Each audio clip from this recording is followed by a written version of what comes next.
Kota எங்களேடா குறை சொல்கிறீங்க. அதனால் இந்த விஜய் ரசிகர் யாருன்னா இருப்பாங்க உங்கள் வீட்டில். நிற்கிறோம், அடிக்கிறோம். 2026 முதலமைச்சர் சீட்டில் உட்காந்துக்கிறோம். அதில் கல்யாணம்னா ஜெயலலிதாவுக்கு சுத்தமாக பிடிக்காது. ஏன்னா அதை யாரும் கல்யாணம் பண்ணிக்கல. என் வீட்டில் என்ன கேள்வி தெரியுமா? அந்த 2.5 மாதம் ஜெயிலில் இருந்தேனே, அதுக்கு என்ன கேள்வி? என் ஒய்ஃபு 2 பசங்களாம். நான் தான் டிகிரி படிக்கிறது வக்கீல். ஏன்னா அப்போ கலைஞர் ஐயா முதலமைச்சர் இல்லை. இந்த மாதிரி இந்த கை காலெலாம் விட்டு ராத்திரியில் வேலை, பகலில் படிப்பு. பியூசிக்கு மேலே போக முடியல. எங்கள் ஐயா கலைஞர் முதலமைச்சரான என் 2 பொண்ணையும் 2 டிகிரி படிக்க வச்சுட்டேன். அது கலைஞர் ஐயா போட்ட பிச்சை என் குடும்பத்துக்கு. இவ்வளவு செஞ்சுருக்கிற இந்த கட்சி எனக்கு செய்யலைன்னு அதுதான் நான் முட்டாள் தானே. ஊரை வாழ வைக்க ஒரு கட்சி போனல, அந்த கட்சி தானே திமுக. அதனால் இந்த விஜய் ரசிகர் யாருன்னா இருப்பாங்க அவங்க வீட்டில். இந்த பொம்பளை பசங்க அது மாதிரி சேட்டை பண்ணுதுங்கன்னு நினைக்கிறேன். தலையாட்டுறாங்க பார்.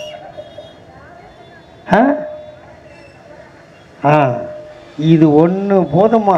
26 திமுக ஆட்சிக்கு வரும். இது ஒன்று போதும். அதனால் நான் கேட்க விரும்புகிறது, உங்களை காப்பாற்றுபவன் யார்? உங்களை வாழ வைப்பவன் யார்? உங்களுக்காக உழைப்பவன் யார்? உங்களுக்காக கண்ணீர் சிந்துபவன். கடைக்கு போகிறீங்க, கத்திரிக்காய் வாங்குறீங்க. 5 கத்திரிக்காயில் ஒரு கத்திரிக்காய் சொத்தை தானம்மா. அதையே எடுத்துக்க மாட்டேறீங்க. ஒரு சொத்தை தானே. யாருப்பா அவன் தள்ளி விட்டான்? அதில் ஒரு கத்திரிக்காய் சொத்தை தானே. பரவாயில்ல பாரு. கருணாகரனுக்கு திஷ்டி போட்டு வைக்கிது தவலை. அதில் கொஞ்சம் தண்ணியும் பிடிச்சி வச்சுன்னா நல்லாயிருக்கும் மிஸ்டர் கருணாகரன். என்ன ஒரு கத்திரிக்காய் கூட சொத்தையாக இருக்கக்கூடாதுன்னு பார்க்குறியா இல்லையா? முருங்கை முத்தலாம் என்ன நோவுது? அந்த பருப்பு எடுத்து போட்டு தோலை சப்பி போடலாம்ல. ஆனால் அது கூட நான் உஷாராக இருப்பேன்னு முறுக்கி பார்க்குறேன்ல. கத்திரிக்காயை சொரிஞ்சு பார்க்குறேன்ல.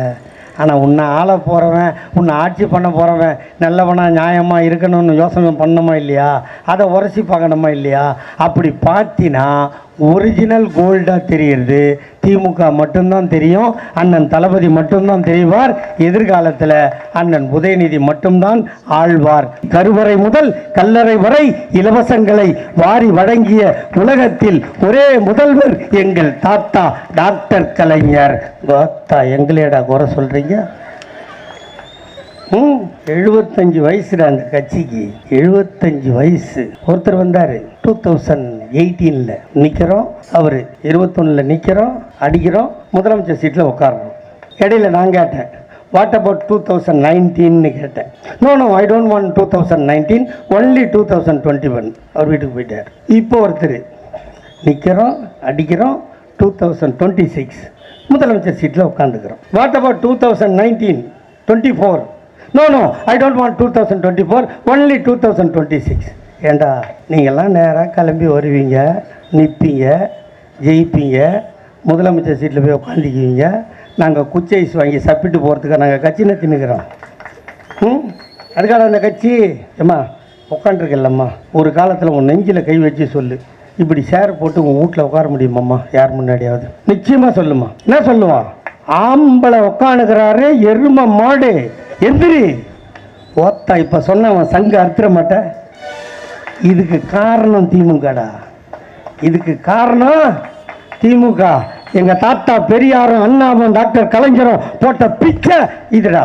என் தாய் தங்கச்சிலாம் எவ்வளோ சந்தோஷமாக உட்காந்துக்கிறீங்க. ஒரு காலத்தில் கல்யாணம் ஆகும், ஏதோ ஒரு கோயிலுக்கு போவோம். அப்போல்லாம் என்ன இருக்குது, நம்மளுக்கு வண்டி தானே, லாரியில் போவோம், மாட்டு வண்டியில் போவோம். ராத்திரியில் ராந்தல் வழக்கு அவிஞ்சு போச்சுன்னா ஆக்சிடென்ட் ஆகுமா இல்லையா? அப்போ அந்த பையன் செத்து போயிட்டான்னா உன் கதை என்ன தெரியுமா? வெள்ளை புடவை, மூலையில் உட்காந்திக்கணும், கல்யாண காட்சியில் வரக்கூடாது, தாலியை தொட்டு கொடுக்கக்கூடாது சொன்னானுங்களா இல்லையாம்மா?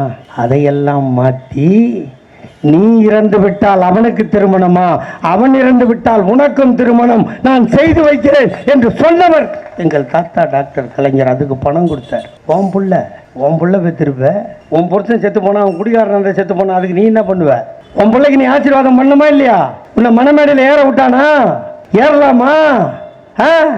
சத்தமாக சொல்லுமா. ஏற விட மாட்டான். அதையும் தாண்டி கேட்குறேங்க, யாருன்னா வயசானவங்க இருந்தால் உங்கள் வீட்டில் புருஷன் பொண்டாட்டி படம் பார்த்துருப்பீங்கல்ல, ஃபோட்டோ மாட்டியிருப்பான்லம்மா. மாயா தாத்தா படம் இருக்கா வீட்டில்?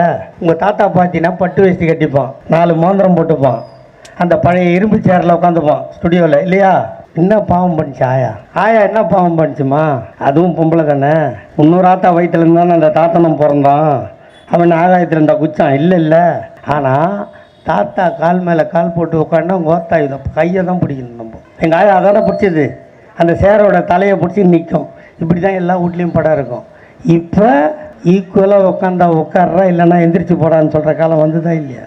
இதை மாற்றி காமிச்சது நாங்கம்மா. பெண்களுக்கு என்ன வேலை ஒரு காலத்தில்? இப்போ பிஜேபி எடுத்துக்கிய நரேந்திர மோடி அண்ணாமலை என்ன சொல்கிறான்? உனக்கு என்ன வேலை, நீ வேலைக்கு போகாத, வீட்டிலே இரு. அப்போ எனக்கு என்ன வேணா வேலை? புருஷன் வருவான், புள்ள பெற்று போடு. இதை சொல்கிறது தான் பிஜேபி. நாங்கள் அப்படி இல்லை, நீ படி. தாத்தா கலைஞர் 30,000 பணம் கொடுத்தாரு கல்யாணத்துக்கு. எங்கள் அண்ணன் தளபதி நீ படி, நீயே சம்பாதி, நீயே கல்யாணம் பண்ணிக்கோ சொல்லியிருக்காரா இல்லையா? இந்த கட்சி வேணான்றான். எத்தனை கட்சி இந்த நாட்டில்? எவ்வளோ கட்சி இருக்குது? எவனோ உன்னை பற்றி கவலைப்பட்டானா? எவனும் கவலைப்படல. அதில் கல்யாணம்னா ஜெயலலிதாவுக்கு சுத்தமாக பிடிக்காது. ஏன்னா அதை யாரும் கல்யாணம் பண்ணிக்கல இல்லையா? இப்படி ஒரு ஆட்சியை என்ன பார்த்தீங்க? இன்னைக்கு 72 வயசு, எனக்கு 66. இப்போ கூட்டம் வச்சுட்டு போனால் ஒரு டயர்டாக இருக்கும்.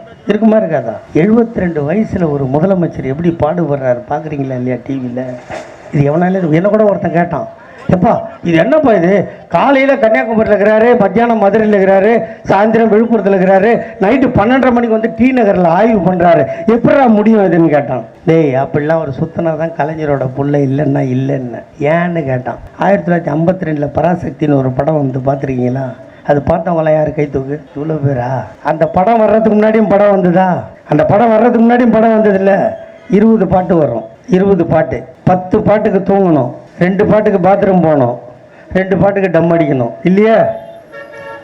1952 பராசக்தின்னு ஒரு படம் வந்து தான் 2.25 மணி நேரம் கண்ணை சிமிட்ட கூட விடாமல் படம் பார்க்க வச்ச படம் பராசக்தி.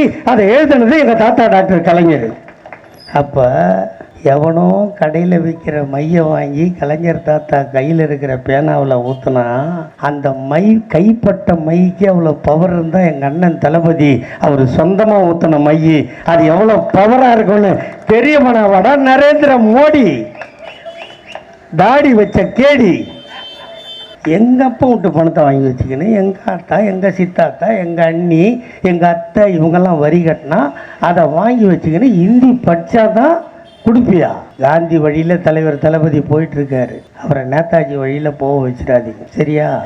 அதுதான் இப்போ எல்லாருமே சொன்னாங்க, இதே எடப்பாடி பழனிசாமி இருந்தால் காலில் விழுந்து நக்கி அந்த பணத்தை வாங்கிட்டு இருப்பான்னு. 5 நாளைக்கு முன்னாடி ஆர்ப்பாட்டம் நடந்தது திருவத்தூரில். சட்டமன்ற உறுப்பினர் மாதவரம் சுதர்சனம் தான் தலைமை. அதில் நான் பேசும்போது சொன்னேன், இந்தியை ஏற்றுக்கொண்டால் 10,000 கோடி தருவேன் என்று சொல்கிறான் தர்மேந்திர பிரதான். இந்தியை ஏற்றுக்கொண்டு 10,000 வாங்குவது என்பது கக்குசில் உட்காந்து பிரியாணி சாப்பிட்றதுக்கு சமம்னு நான் பேசினேன். அதான் நம்ம உண்மை. நம்மளுக்கு பசிக்குதுமா, பசிக்குதுன்றதுக்காக நம்மளை ஒருத்தன் மிரட்டுறோம் வந்து நீ கக்குசில் உட்கார நான் பிரியாணி வாங்கி தரேன்னா சாப்பிடுவோமா? அவன் மூஞ்சில் தூக்கி அடிக்க மாட்டான். அதே மாதிரி தான் இந்த பிஜேபி என்பது நம்மை வீழ்த்தி உன்னை அடிமைப்படுத்தி தான் வாழ வேண்டும் என்று நினைக்கின்ற கட்சி. அந்த கட்சி ஒருபோதும் தமிழ்நாட்டில் வளர விடக்கூடாது. அந்த கட்சி வந்துடுச்சுன்னா ஆபத்து பொம்பளைங்களுக்கு தான். என்ன சொன்னான் தெரியுமா? முதல்ல உனக்கும் புருஷனும் கல்யாணம் ஆகும், உன் புருஷன் செத்துட்டா உன்னை தூக்கி நெருப்பில் போட்டுருவானுங்க. இந்த சனாதனம் கொனாதனான்றானுங்கல்ல, பொண்டாட்டி தூக்கி நெருப்பில் போடு, இல்லை மூலில் உட்கார வை, வெள்ளை புடவை கட்டு, எதுக்கும் உதவாத லாக்கு, இப்படி சொன்னான். இந்த திராவிட இயக்கம் மட்டும்தான் இதை சொல்லிச்சு.